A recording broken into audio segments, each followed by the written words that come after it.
What's happening, people? Welcome back to Spurs Kings TV. It's Harry Scarf here, football content creator and YouTuber and founder of the Scarfy Spurs YouTube channel and podcast. I want to talk about Rodrigo Bentancur in this video. Yes, I'm sorry, we are discussing another loss against Forest. I have no real anger or frustration from that game because it was a really tight game. Could have gone either way, and I thought the boys, done okay. I think, concede one goal with the players who've got out defensively. I think that's okay. It's just the only frustration is two things for me mainly. Well, two or three, but let's go through them. So frustrating things are the manner in which we concede. The doggy shouldn't allow Alanga goal side, and then he's too worried whether it's offside or not and looking at the linesman.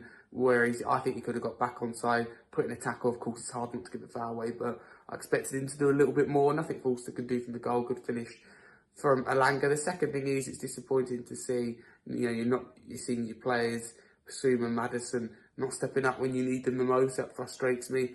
Maddison obviously didn't have long, but didn't do enough when he was on.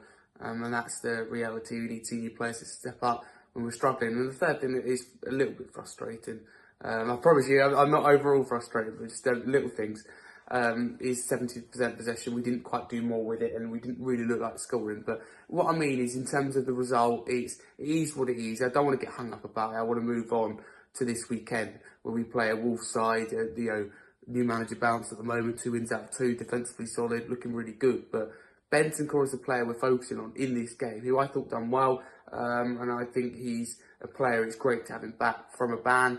I think he's our best midfielder. I've said it before and I'll say it again, in terms of ceiling and potential ability. I think it's really nice, and it hasn't worked for him, has it, his first career, really. Like, under Conte, really good half a season, then gets a really bad injury, I think, away to Leicester, and then last season, just hampered by injuries. And then this year, just gets a run of games together, does well, and then gets that suspension, 7-game match ban. So he is now back, which is great. Don't think there's a lot to judge him on in this Forest game, whether his passing was neat, etc. The only thing, I know I've defended Ange a lot on social media after this result, and just in general the last few weeks, but one thing that was a little bit strange was taking him off when he hasn't played, obviously, a lot recently because of his ban. He hasn't been able to play at all, I think only in the Carabao Cup. So, he hasn't played a lot. I wouldn't have taken him off. I would have taken someone like Basuma, Sarr, anyone else off in that midfield. He's played a lot more minutes, so that's strange. I think, there was no need to rotate, or I don't think it's resting Bentancur. I think it's a case of just making the change. I think Bentancur is capable of unlocking the trend. So I don't think he looked amazing yesterday. Don't think he looked awful. I don't think the reason that the result is what it is, I don't think he's a factor in that.